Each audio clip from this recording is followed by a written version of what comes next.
L'expression extrême droite est née pendant la Révolution française. C'est Louis XVI, abrété. En 1792, les députés se plaçaient sur les bancs de l'Assemblée à droite ou à gauche du président. À l'extrême droite se tenaient les aristocrates et les représentants du clergé, défenseurs de la monarchie et des privilèges. L'extrême droite refuse le système parlementaire et la démocratie. Elle souhaite un parti unique et elle appelle à la violence. Enfin, elle est également qualifiée de raciste et anti-immigrationniste, mais ces deux aspects ne peuvent être pris en compte pour qualifier un parti d'extrême droite, ces termes ayant été dévoyés ou étant devenus un fourre-tout idéologique. Si vouloir une politique ferme en matière d'immigration Ferme, mais pas trop. suffit pour que l'on vous colle l'étiquette d'extrême droite et qu'on vous taxe de raciste, ça signifierait alors que la plupart des pays du monde le sont, ce qui n'a aucun sens. En effet, personne n'aurait l'idée de qualifier la politique migratoire américaine de raciste ou d'extrême droite. Décider de qui a le droit d'entrer sur votre territoire ou pas, ce n'est pas d'extrême droite. C'est un principe régalien de tout État souverain. Bon, en même temps, vous me direz que la France n'est pas un État souverain et vous auriez raison, mais c'est un autre débat. Toujours est-il que le RN et Reconquête sont démocrates, ils n'ont jamais souhaité renverser le système parlementaire, n'ont jamais souhaité de parti unique, n'ont jamais fait appel à la violence et n'ont jamais eu de velléité insurrectionnelle ou révolutionnaire. Au nom de liberté,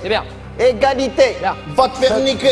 Le RN et Reconquête sont donc tout sauf des partis d'extrême droite. En fait, ceux qu'on devrait plutôt qualifier d'extrême droite, c'est la France insoumise, puisqu'ils veulent renverser la 5ème République, ils veulent interdire ceux qu'ils qualifient d'extrême droite, ils appellent régulièrement à l'insurrection et à la révolte populaire dans la rue. La voie révolutionnaire choisie à Venezuela, comme dans les autres pays, est une voie qui nous parle, parce que nous faisons la même chose. Et enfin, ils n'hésitent pas à s'associer ouvertement à des groupuscules d'ultra-gauche connus pour leur violence tels que les antifas. En vérité, le qualificatif extrême droite est de nos jours utilisé en guise d'outil de diabolisation. Le principe est simple, vous prenez un terme, vous le dissociez de son sens original, puis vous en donnez une nouvelle définition, celle qui vous arrange. Ensuite, vous choisissez une idéologie détestable, vous l'appelez également extrême droite de façon totalement artificielle et arbitraire, et en un coup de baguette magique, vous fabriquez une passerelle entre l'extrême droite et le nazisme ou le fascisme. Enfin, il n'y a plus qu'à nommer tous vos adversaires politiques extrême droite pour en faire des adorateurs du Troisième Reich. Malinx, le lynx. Sauf que voilà, le nazisme n'est pas d'extrême droite, ni d'extrême gauche d'ailleurs. Extrême droite est un concept français qui correspond à une réalité française, contextuelle. Le nazisme, c'est le nazisme, le fascisme, c'est le fascisme. Point. Cette étiquette commune que la gauche donne à ses opposants rencontre très vite des limites. Ainsi, le gouvernement danois est classé à gauche. Pourtant, le Danemark a adopté depuis un certain temps toute une armada de mesures de lutte contre l'immigration. Un parti de gauche qui lutte contre l'immigration, de quoi mettre les gauchistes français en erreur 404.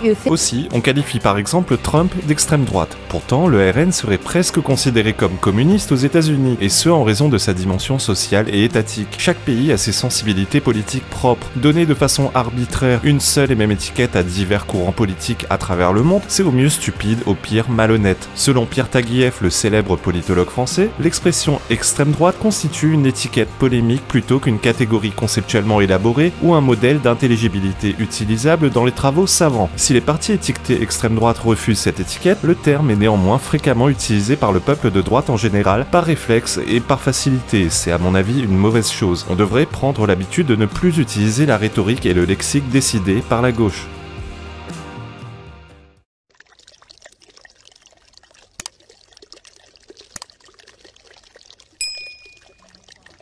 Crabe fantôme. C'est moi